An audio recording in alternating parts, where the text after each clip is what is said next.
Okay then, and since there are still people out there who enjoy seeing my painting experiences on the YouTube, I thought I might give you, another peek at how this is coming along. Also, potentially, if you're interested in that kind of thing, you can kind of compare this to the previous video that I made about this. So, it's kind of obvious to me that I don't really have that much of a clue as to human anatomy, but I'm trying. At least I am trying, okay? So, I guess what I really learned from my mum back all those years ago, I hope this isn't shaking too much. I try to hold it still. It's my phone in my hand. So, yeah. Is that in order to get this, I absolutely really needed the teaching information structural approach that she gave me, that she learned when she was a young adult in school, in art school. That's right, kind of what saves me, I think, because I like to work this way. Then again, I didn't have much of a choice. Other people would just set this figure down any old way they like, and it would be fine, because then you'd have how it feels to them, and that would be fine.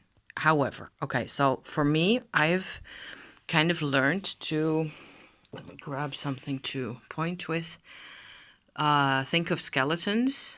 And some of you may have seen videos that I made about older paintings of mine years ago, 15, 20 years ago, that have actual skeletons in them, which I thought was great fun to make. I don't think I necessarily feel like painting like that at this time, but the idea then is that there is actual bones in there, and there's what I learned from my mum is to sort of set up this angle between the hips and how the spinal column goes up like that, and the head is attached to that, and then the shoulders are at another angle compared to the hips. See?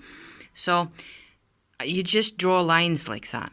You sort of determine beforehand, how do I want this girl to sit here? This angel figure that's been obsessing me over the past couple of months or so. I've been obsessing kind of over multi-winged angels out of Hebrew literature. I'm not even sure whether it's the Torah or the Zohar or any of those, because I never grew up with any of that either. I could look it up, of course.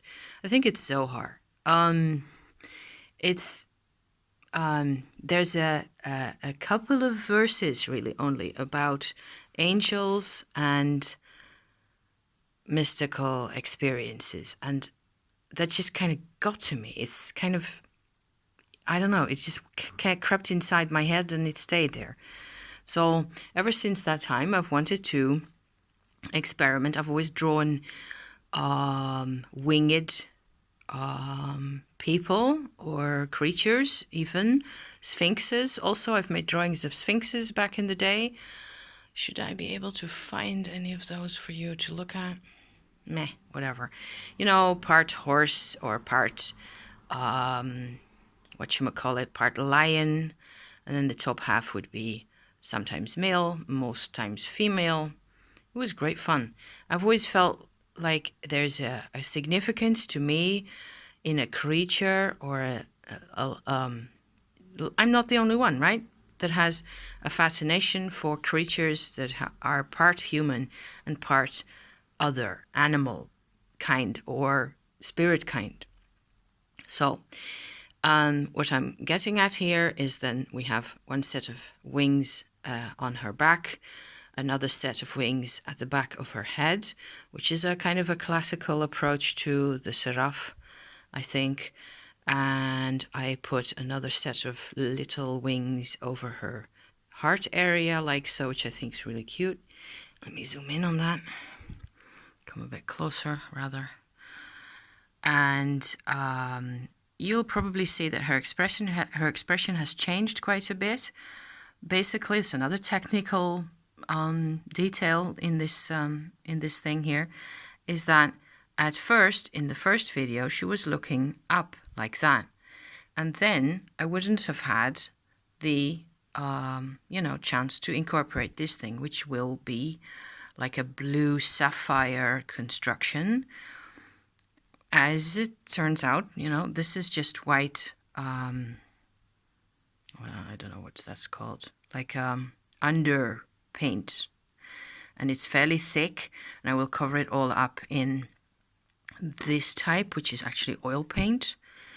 Let me go closer so maybe you can see the difference there. Ooh, it has a hard time zooming in on that.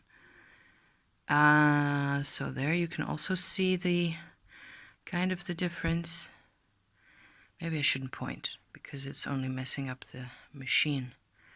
The really white bits are under paint. So that's like carbon type white, almost acrylic. I don't think it's acrylic paint. It's not shiny enough. It's very matte. And then you go over that. What I get is this structure, this substance like that. And I will go over that with another oil paint white. So that's like a warmer white tint that you can see in those little wings here as well. And not much anyplace else, I think, at the moment. So this will become a lot darker. But at each phase of the painting, I did this last night really quite quickly, just setting it up. And the idea will be for her to look at what is happening around this UFO type object that's come out of the sky. So I don't know, guys. It's just another installment. You enjoy looking at these things, so I'm, sharing. Thank you for watching. Thank you so much. It means a lot to me. Bye-bye for now.